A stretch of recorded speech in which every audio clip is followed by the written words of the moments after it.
Okay, good afternoon, everyone. My name is Anthony Marr. I'm from Canada, the evil country, with the seal hunt as well as with the tar sands. I don't know how much you know, but the tar sands is by far the most environmentally damaging human project ever launched in history. But I'm not going to go into deep detail of that. I am going to be talking along a different vein in terms of a wildlife campaign now. I have done direct campaigns to try to save the Bengal tiger. I've stopped endangered species trade in the Chinatowns quite successfully in Canada as well as in the USA. I've been to Japan twice to do undercover operations, both against whaling and against the dolphin slaughter. And I've been to India 3 times to try to save the Bengal tiger where they live. So, but all these are in the past. Right now, I am doing a global campaign now to save endangered species in a big way. By that I mean not that the campaign is big necessarily, but the target and the objective is big, because unless we do something really serious, really big time and really dynamic, we are going to lose millions of species, not just 1 or 2 species over the next few decades. And of course I'm talking about global warming as well as direct assault on the environment. Let's just give you 1 or 2 examples. The Arctic sea ice has already tipped. The tipping point is over in 2007.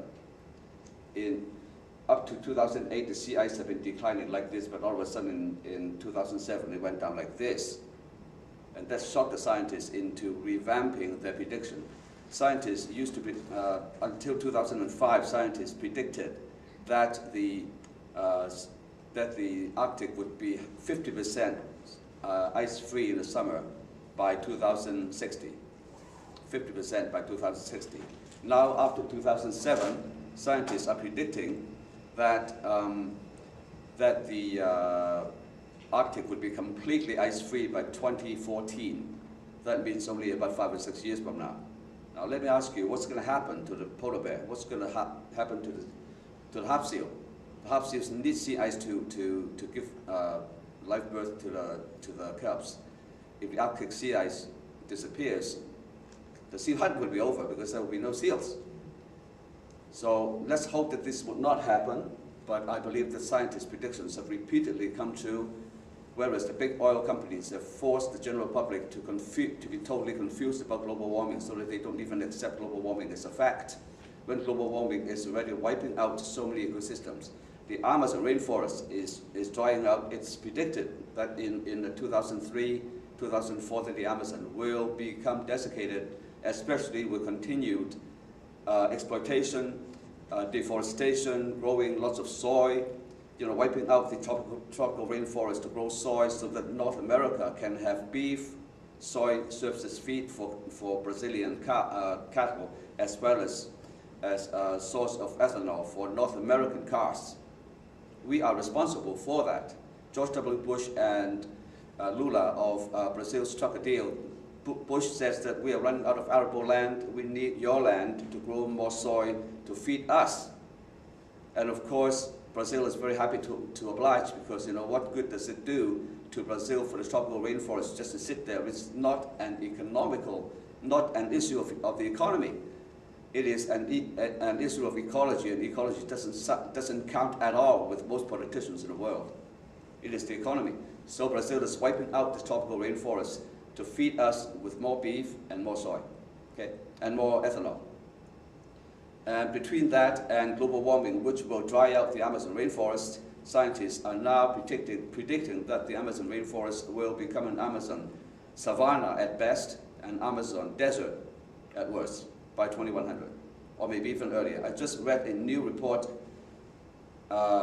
issued today that by 2050, 50% of the Amazon will have gone, and the rest will go very quickly.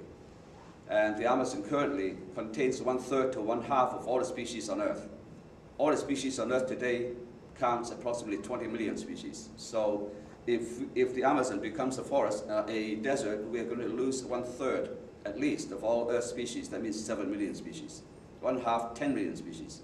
All because of our one species being greedy, being short-sighted, being unethical, being deliberately in violation of our own declaration of love for our children, our children are going to go into a hellish world that we cannot possibly imagine. Why we're sitting here and saying, can afford to say that there was no global warming happening, it is because of this time lag between the time the gas is released into the atmosphere and the temperature actually rising. The time gap is approximately 20 to 30 years.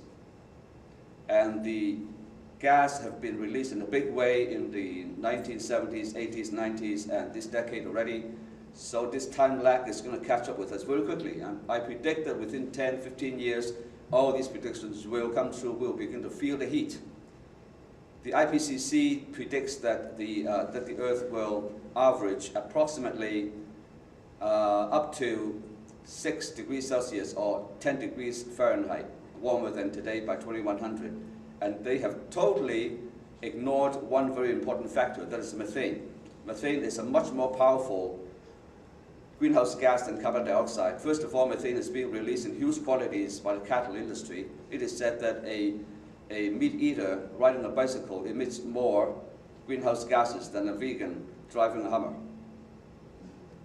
And the methane emitted into the atmosphere from the animal industry eclipses the carbon dioxide emitted by the transportation industry globally by 25%. But Al Gore has neglected to tell us that. I commend him to talk about carbon dioxide, but he did not mention methane as a factor much. Methane is being released now in a big way, not just from the cattle industry, but from the permafrost, which is already melting, even with only the current warming of only 1.1 degrees Fahrenheit. It is predicted that only carbon dioxide warming will drive the Earth up by 10 degrees Fahrenheit, and that will bring the methane all the way out into the atmosphere from the permafrost and from the ocean. And that will drive the global temperature up by at least 16 degrees Fahrenheit or up to 20 degrees. And there was a case precedent in 251 million years ago. The third extinction bout was caused by global warming. It was caused by methane. It raised the global temperature by 16 degrees. It drove 75% of the land species and 95% of the marine species to extinction, including all the corals and a lot of marine vertebrates. And we are doing it again, except this time it is not nature anymore, it is humans.